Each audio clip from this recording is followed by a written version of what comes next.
디오게네스라는 철학자가 있었습니다. 대낮에 등불을 들고 거리를 활보했던 철학자입니다. 그래서 사람들이 도대체 그가 왜 그런 행동을 하는지 아주 기이하게 여겼던 그러한 철학자였습니다. 근데 그의 행동이 주는 교훈이 있었는데요. 세상이 어둡다는 겁니다. 죄악으로 세상이 어둡다는 것입니다. 그 말은 세상의 어둠을 밝혀줄 사람이 없다라는 것입니다. 세상에는 많은 사람들이 살고 있지만은 뜻밖에도 하나님이 원하는 그 사람이 없다라는 걸 성경은 말합니다. 예레미야 5장 1절로 6절에 오늘 본문의 말씀에 보면은 너희는 예루살렘 거리로 빨리 왕래하며 그 넓은 거리에서 찾아보고 알라. 너희가 만일 공의를 행하며 진리를 구하는 자를 한 사람이라도 찾으면 내가 이 성을 사하리라. 하나님이 구하시는 이 한 사람은요, 하나님이 역사하실 수 있는 한 사람을 말합니다. 하나님은 어떻게 보면은 하나님께서 함께 하실 수 있는 순종의 사람, 의의 사람, 진리를 구하는 그 한 사람만 있다면은 희망이 있다라는 것을 이야기해 주고 계시는 겁니다. 그래서 예레미야가 오늘 본문의 말씀에 보니 그러한 주의 뜻을 사람들에게 전합니다. 여호와여, 주의 눈이 성실을 돌아보지 아니하시나이까. 주께서 그들을 치셨을지라도 그들이 아픈 줄을 알지 못하며 그들을 거의 멸하실지라도 그들이 징계를 받지 아니하고 그 얼굴을 반석보다 굳게 하여 돌아오기를 싫어하므로 내가 말하기를 이 무리는 비천하고 우둔한 것뿐이라. 여호와의 길 자기 하나님의 법을 알지 못하나이다. 그들이 아무리 징계를 받고 왜 자기들이 지금 이런 힘든 일을 겪게 되는지를 이야기하지만은요, 그들이 여호와께 깨닫고 회개하고 돌아오기를 싫어한다라는 겁니다. 그래서 그가 아마 예레미야가 첫 번째로 비천하고 우둔한 무리에게 이야기를 했지만은 자기 길, 자기 하나님의 법을 전혀 알지 못한다라는 것. 다음으로는 귀인에게 가서 그들에게 말합니다. 근데 그들은 여호와의 길, 자기 하나님의 법을 안다라고 했는데 보니 그들도 일제히 그 멍에를 꺾고 결박을 끊은지라 라고 이야기를 합니다. 그들이 여호와의 길, 하나님의 법을 안다라고 하면서 그 길을 가는 자가 지어야 될 멍에와 결박을 지지 않고 끊어버렸다라고 그렇게 이야기를 합니다. 멍에와 결박 이야기는요, 마태복음 11장 29절로 말씀해 보면 예수님이 이런 말씀을 하십니다. 나는 마음이 온유하고 겸손하니 나의 멍에를 메고 내게 배우라. 그래야면 너희 마음이 힘을 얻으리니 이는 내 멍에는 쉽고 내 짐은 가벼움이라. 예수님이 내 멍에는 쉽고 내 짐은 가볍다라고 하는 것은요, 방금 예레미야 선지자가 이야기하는 것처럼 그들이 여호와의 길, 자기 하나님의 법을 안다라고 하면서도 그들이 일제히 그 멍에를 꺾고 결박을 끊었다라는 것처럼 지금 이 시대에도 많은 사람들이 하나님의 법대로, 하나님의 말씀대로 살아간다라는 것이 매우 무겁고 힘든 그런 명예와 결박과 같다라고 그렇게 생각을 하는 겁니다. 그러나 예수님은 분명히 말씀하신 것처럼 나의 마음이 온유하고 겸손하니 나의 멍에를 메고 내게 배우라. 예수님은 결단코 우리에게 지어주는 어떤 진리의 멍에가 힘들고 어렵고 괴롭고 불편한 것이 아니라 우리의 마음에 힘을 얻을 수 있는 그러한 멍에, 그러한 짐이라는 것을 이야기를 합니다.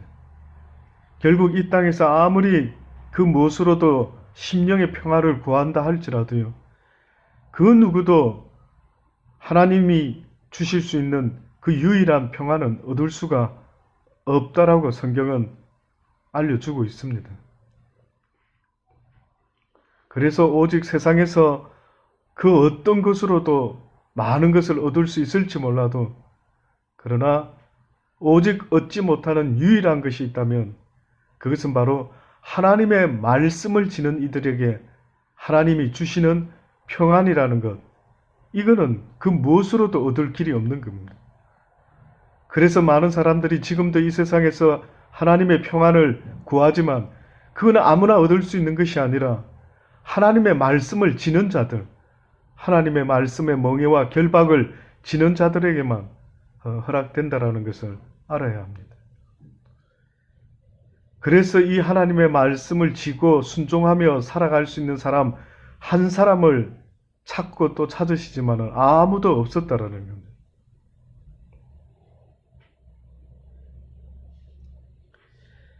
미가서 7장 2절에 보면 경건한 자가 세상에서 끊어졌고 정직한 자가 사람들 가운데 없도다라고 그렇게 안타깝게 외치고 있습니다.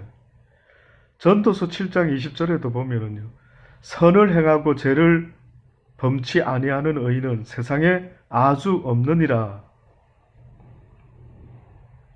시편 143편 2절에 주의 종에게 심판을 행치 마소서, 주의 목전에는 의로운 인생이 하나도 없나이다라고 기록하고 있습니다.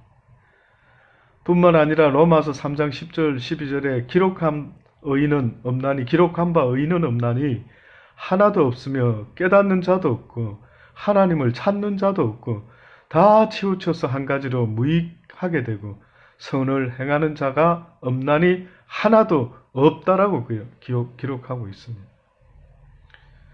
과연 이 땅에서는 의인이 없다고 분명히 말씀하셨는데 어떻게 하여 하나님께서 예레미야에게 예루살렘 거리로 빨리 왕래하며 그 넓은 거리에서 찾아보아 알라, 너희가 만일 공의를 행하며 진리를 구하는 자 한 사람이라도 찾으면 이 성을 사으리라. 그 누구도 그런 사람이 없었던 겁니다. 그러나 신약 성경에 넘어와서는 다릅니다. 로마서 5장 18절로 보면 그런즉 한 범죄로 많은 사람이 정죄에 이른 것 같이 의의 한 행동으로 말미암은 사람이 의롭다 하심을 받아 생명에 이르렀느니라. 한 사람의 순종치 아니함으로 많은 사람이 죄인 된 것과 같이 한 사람의 순종하심으로 많은 사람이 의인이 되리라 라고 말씀했습니다. 그 누구도 의인이 없다고 분명히 말씀했는데 한 사람으로 말미암아 이 땅에 온 세상에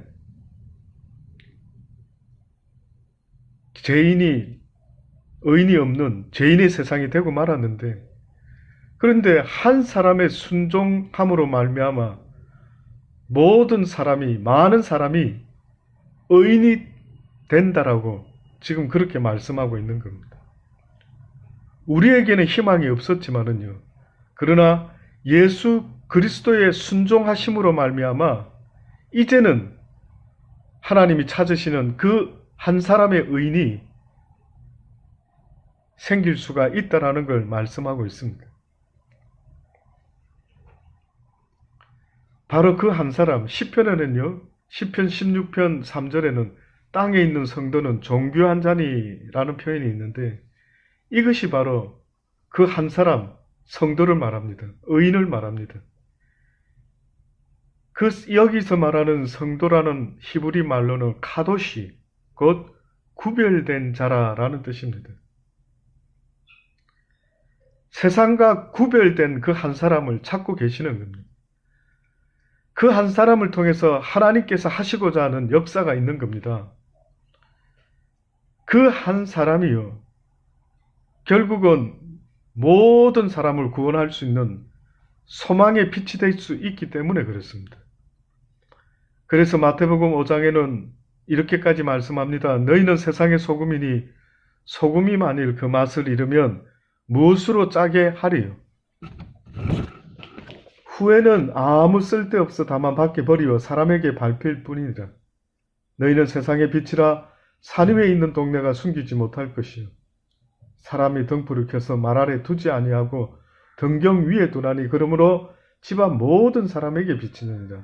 이같이 너희 빛을 사람 앞에 비추게 하여 저희로 너희 착한 행실을 보고 하늘에 계신 너희 아버지께 영광을 돌리게 하라는 겁니다. 이것이 바로 구별된 성도의 삶의 실질적인 모습이라는 것을 이야기를 합니다. 하나님이 원하는 사람은 교회 다니는 사람이 아닙니다. 교회 다니는 사람을 원하는 것이 아니라 실제 어두운 삶 가운데, 실제 넌 크리스찬들 삶 가운데 소금과 빛의 모습을 나타내야만 된다는 것을 말씀하고 있습니다. 그 빛을 드러내지 못하면 안 된답니다. 그 빛이 무언가 보니 너희 착한 행실을 보고 하늘에 계신 너희 아버지께 모든 사람들이 영광을 돌릴 수 있게 되기를 원한다라는 것입니다. 변화된 한 사람, 빛의 한 사람, 소금의 한 사람이요. 얼마나 큰 놀라운 역사를 이루어내는지 아십니까? 고재봉이라는 사람이 있었습니다. 육군 중령 1가족 4명을요. 도끼로 쳐 죽인 사람, 무서운 살인자였습니다. 이자가 교도소에 들어가니 그 누구도 그 옆에 아무도 가까이 하기를 원치 않는 겁니다. 그래서 누구든지 죄수끼리 만나서 나 고재봉이야 하면은요. 모든 죄수가 형님 했다고 합니다. 사람을 하나 죽이고 들어온 사람도, 둘 죽이고 들어온 사람도, 셋을 죽이고 들어온 사람도요. 나 고재봉이야 라고 한다면은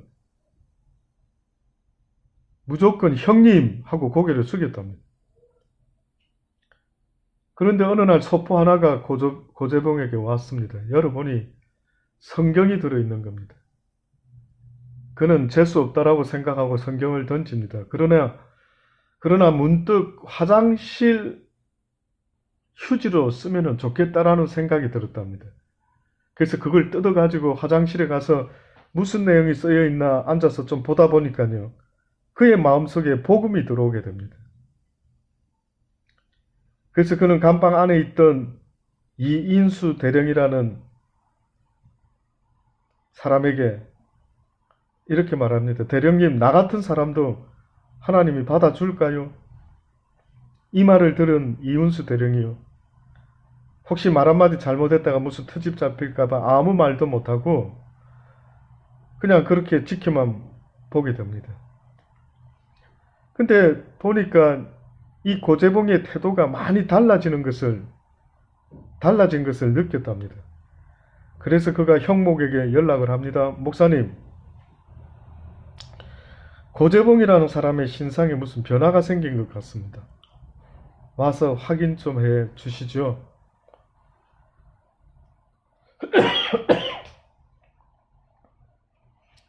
그래서 형목이 확인을 하게 됩니다. 고재봉이 목사님을 만나서 물어봅니다. 목사님, 나 예수 믿으면 용서 받습니까? 예, 그렇습니다. 누구든지 예수 그리스도를 믿고 회개함으로 살게 되면은 누구든 용서를 받게 됩니다. 그때부터 그가 예수를 믿고 영접하고 회개함으로 전도를 하기 시작했는데 당시에 감옥에 2000여 명의 죄수가 있었답니다. 근데 1800여 명이 고재봉에 의해서 예수를 믿게 되었답니다. 그가 복음을 전하면서 외쳤던 이야기는 이 앞길이 구말리 같은 놈들아, 너희가 이렇게 살다가 갈 거냐? 이 감방에서 다시 나 같은 사람을 안 만나고 싶으면은 너희도 예수를 믿어야 된다.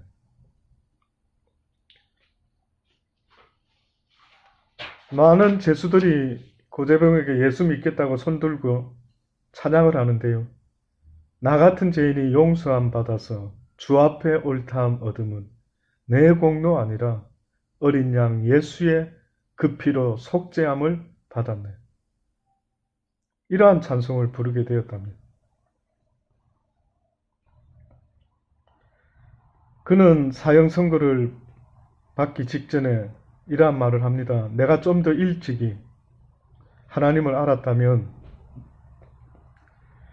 이렇게 악한 자가 되지 않았을 것을, 나에게 일찍 복음을 전해준 사람이 있었다면 이렇게 죽지는 않았을 텐데 라고 하면서 그는 찬양을 부르며 하나님께 갔다고 합니다. 바로 이러한 한 사람이 필요한 것입니다. 오늘 이 시대에도 많은 사람들이요, 바로 이러한 한 사람을 알고는 있을지 모르지만 전혀 그렇지 않는 모습으로 예수를 전하는 이들도 얼마나 많이 있는지 모릅니다. 남아프리카의 유명한 투투 주교의 말입니다. 백인들이 우리 땅에 들어왔을 때 우리는 땅을 가지고 있었고 백인들은 성경을 가지고 있었다. 그들은 우리에게 눈 감고 기도하자고 했는데 기도를 마치고 눈을 떴을 때는 백인들은 우리의 땅을 가져갔고 우리는 성경책을 가졌다. 예수를 믿는다라고 하는 이 백인들이 왔는데도 불구하고 이들은 복음을 전해주러 온 것이 아니라 어떤 면에서는 그 이름으로 땅을 가져갔다라고 하는 이런 이야기를 하고 있는 겁니다. 과거에 많은 백인 나라들이, 기독교 나라들이 복음을 전한다라는 이름 아래 많은 민족들의 땅을 빼앗지 않았습니까? 과연 하나님이 찾으시는 그 한 사람이 어떠한 사람인지를 생각해 봐야 됩니다. 출애굽기 32장에 우리가 잘 아는 모세가 나옵니다. 십계명을 받으러 갔을 때 이스라엘 백성들이 드디어 오는 것을 기다리다 못해 금송아지를 만들어서 이것이 우리를 애굽에서 구해낸 신이다라고 하며 잔치를 베풀고 난리가 났습니다. 그래서 하나님이 저들이 부패하였으니 내려가 보아라고 했을 때 가보니 그들이 그러고 있는 겁니다. 모세가 그들에게 외칩니다. 하나님 편에 설 자들은 서라. 그랬을 때에 레위 지파들이 모세의 편에 서게 됩니다. 레위 지파의 손을 통해서 수많은 이스라엘 백성들을 죽이게 됩니다.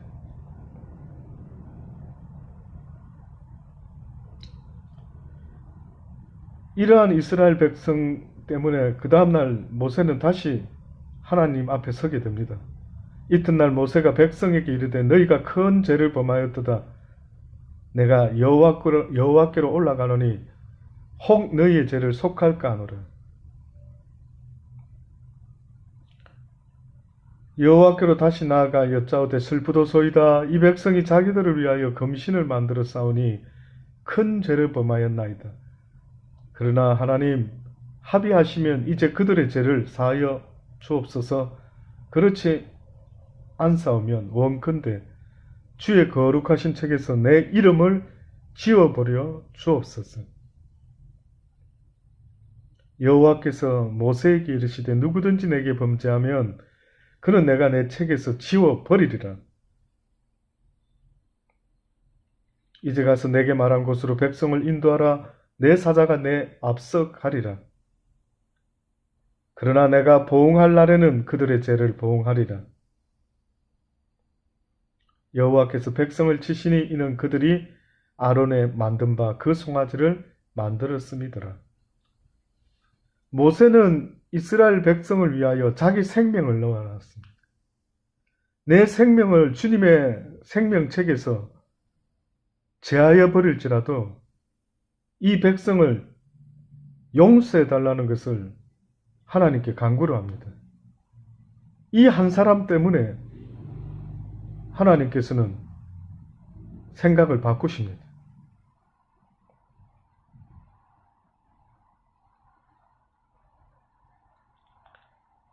하나님이 구하는 이 한 사람,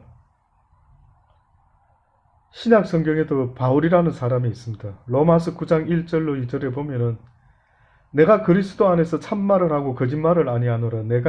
내게 큰 근심이 있는 것과 마음에 그치지 않는 고통이 있는 것을 내 양심이 성령 안에서 나로 더불어 증거하노니 나의 형제 곧 골육의 친척을 위하여 내 자신이 저주를 받아 그리스도에게서 끊어질지라도 원하는 바라. 바울은 자기의 심령 가운데 그치지 않는 고통과 근심이 있다라고 이야기합니다. 내가 살면서 내 자신이 저주를 받아 그리스도에게서 끊어질지라도 원하는 바가 있다면 바로 예수 그리스도의 이 복음을 많은 이들에게 전하는 것을 이야기를 합니다.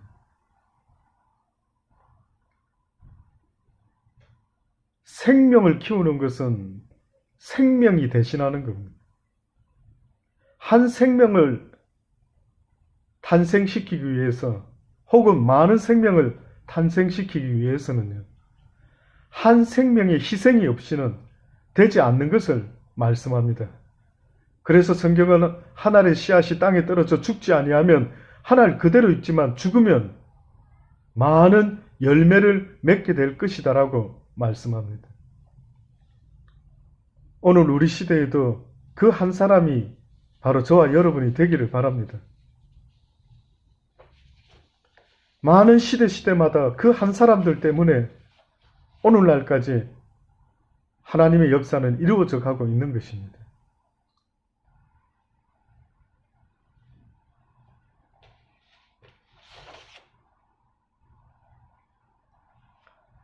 사랑하는 여러분,